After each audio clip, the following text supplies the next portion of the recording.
जय हिंद। आप देख रहे हैं प्रचंड भारत न्यूज। आप लोगों ने बचपन में सुना होगा कि एक राजा था और एक रानी।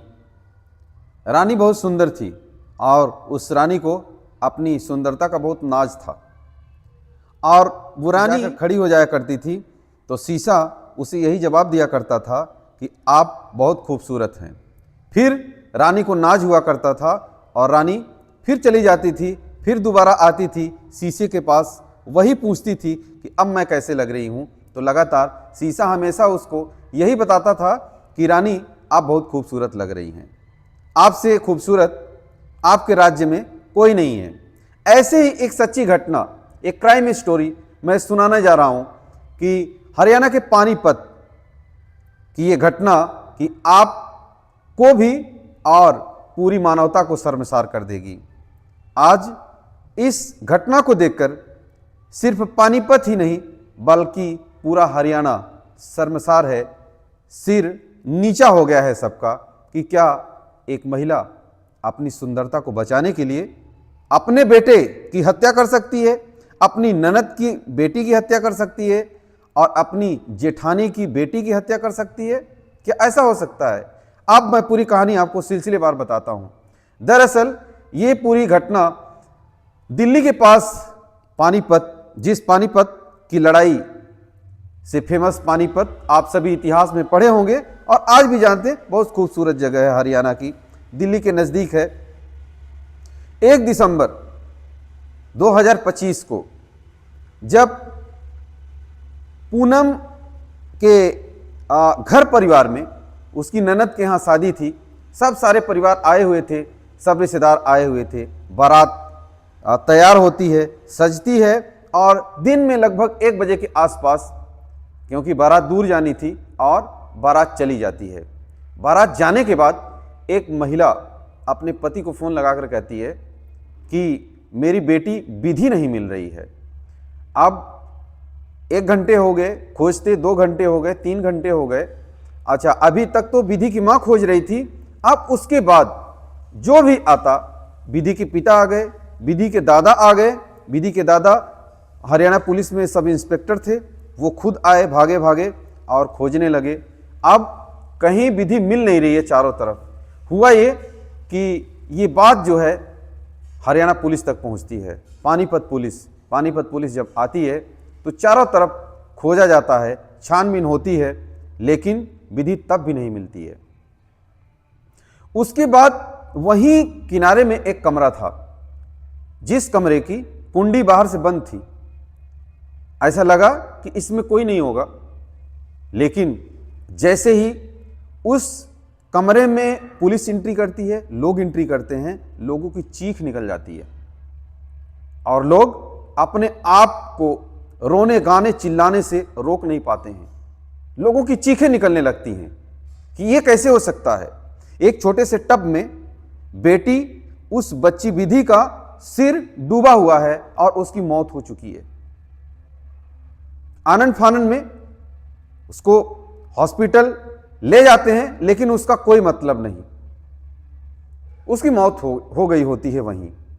अब जब पुलिस आती है, पुलिस डेड बॉडी को अपने कब्जे में लेती है। अब जो ये पूरी कहानी है, इसका पता करने के लिए पुलिस जो है ये चेक करती है, कहीं से कुछ तार नहीं मिल रहा था, कुछ समझ में नहीं आ रहा था। और पूनम जो है वहीं पर एक कमरे में बैठी हुई थी। पूनम को जैसे ही लोगों ने देखा, पूनम भीगी हुई थी। पूनम को जब कहे कि क्या हो गया, वो असहज सी लग रही थी। पूनम बोलती है कि पानी गिर गया मेरे ऊपर। वो भीगी हुई थी, उसका कपड़ा भीगा हुआ था, कपड़ा उसका गीला था। पूनम जो है अपने आप को बचाने के चक्कर में थी, लेकिन उसके जो दादा थे विधि के, अब लोगों को ये लगा कि ये मर गई है, मतलब ये बेटी जो है इसकी ऐसे डूबने से मौत हो गई, सब कह रहे थे। लेकिन जो एसआई थे हरियाणा पुलिस में, विधि के दादा, उन्होंने कहा ऐसे नहीं हो सकता, मैं इसको नहीं मान सकता हूं। उन्होंने पुलिस को जो है तहरीर में बताया कि इसकी पूरी इंक्वायरी होनी चाहिए। अब जो हरियाणा पुलिस है, हरियाणा पुलिस ने कहा कि जब कोई तार नहीं मिल रहा है तो जो अगल बगल जो सीसीटीवी कैमरे लगे थे, आजकल सीसीटीवी कैमरा बहुत काम करता है, मोबाइल क्राइम में आपका बहुत काम करता है। और अच्छी खासी कॉलोनी थी, अच्छे खासे घर थे, वहाँ सीसीटीवी लगा हुआ था। उस सीसीटीवी को जब खंगालते हैं तो वहाँ कोई नहीं था पूनम के अलावा। पूनम बार बार आ जा रही थी उस कमरे में, और उस सीसीटीवी में ये दिखता है साफ साफ कि जो बेटी विधि है वो उस कमरे में जाती हुई दिखती है और पूनम उस कमरे से आती हुई दिखती है। पूनम जो है, पूनम को police, Haryana police, Panipat police गिरफ्तार करती है, उसको ले जाती है, पूछताछ करती है कि भाई तुम ही इस पूरी, अब किसी ने देखा तो है नहीं उसको मारते हुए, लेकिन इस घटना के बारे में अगर सबसे ज़्यादा किसी के ऊपर शक जाता है तो वो पूनम के ऊपर जाता है। पूनम को हरियाणा पुलिस, पानीपत पुलिस उससे बार बार ये पूछती है, पुलिस को वो बताती नहीं है। लेकिन जब पुलिस ने अपना हथकंडा अपनाया तो पूनम जो है वो टूट गई, और टूट करके वो सारी बातें अपने आप बकने लगी, बताने लगी। अब ये कहानी और सिलसिला ये कब से शुरू होता है? 2019 में। 2019 में जो है पूनम का पहला कत्ल इसने किया था। दरअसल इसको ये था कि जब ये अपने मायके में थी वहाँ भी इसको लगता था ये सबसे खूबसूरत थी, इसको लगता था कि मेरे से खूबसूरत कोई ना हो। और जब ये ससुराल में आई तो वहाँ भी ये खूबसूरत थी, तो वहाँ भी इसको लगता था कि मेरे से खूबसूरत वहाँ कोई ना हो। जैसे इसको लगता था कि ये हो ना हो, आगे चलकर मेरी खूबसूरती पर ये खतरा होगा, तो ये उस बच्चे को ये अपने रास्ते से हटा दिया करती थी। अब मैं बात करता हूँ, पहला कत्ल 2019 में अपनी ननद की बेटी को इसने पानी में डुबा दिया था, वही टब में उसकी गर्दन पकड़कर उसको, ननद की बेटी को डुबा दिया। और किसी को शक न हो, क्योंकि उसका बेटा जो है 4-5 साल का था, उस बेटे ने उसको पानी में डुबाते हुए देख लिया, इसलिए उसने अपने बेटे को भी उस टब में डुबा दिया।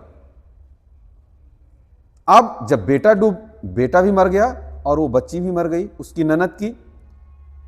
अब जब दोनों मर गए तो ये शक नहीं हुआ कि ये पूनम कर सकती है ऐसा।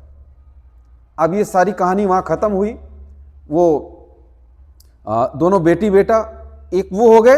अब 2023 में ये घटना जो है, पूनम की जेठानी की बेटी की मौत हो जाती है पानी में ही डूबने से। वो भी बच्ची खूबसूरत थी, उसकी खूबसूरती को देखकर उसको अच्छा नहीं लगता था, और वो जो है उस ननद की बेटी को, अपनी उसकी जेठानी की बेटी को पानी में जो है वो डुबा देती है और उसकी मौत हो जाती है। तब भी किसी ने शक नहीं किया क्योंकि किसी ने देखा नहीं। लेकिन अब जब उस बच्ची विधि की टब में डूबने से मौत हो जाती है तो लोगों का शक गहरा जाता है और लोग सवाल अपने आप से पूछना शुरू करते हैं। उसके बाद जो होता है वो कि पूनम पकड़ी जाती है। अब पूनम सलाखों के पीछे है। ये विकृत मानसिकता के लोग, विक्षिप्त मानसिकता के लोग इस प्रकार से घटिया सोच कि मेरी सुंदरता कहीं खतरे में न पड़ जाए, इसलिए जो भी हमारे सामने आता है उसको रास्ते से हटाते जाओ, मारते जाओ। और अपने खुद बच्चे का, जो पुलिस अधिकारी थे वहाँ, उन पुलिस वालों को या आपको भी यकीन नहीं होगा कि अपनी सुंदरता को बचाने के लिए क्या अपने बेटे की कोई कत्ल कर सकता है, अपनी ननद की बेटी, अपनी जेठानी की बेटी की कोई कत्ल कर सकता है, कोई मार सकता है और उसके ऊपर कोई फर्क न पड़ता हो। ऐसा हो सकता है क्या? आप सब भी कमेंट करके अपनी राय जरूर दीजिएगा। आप सभी की क्या राय है ऐसी घटनाओं पर, समाज में बढ़ते अपराध के ऊपर। जय हिंद।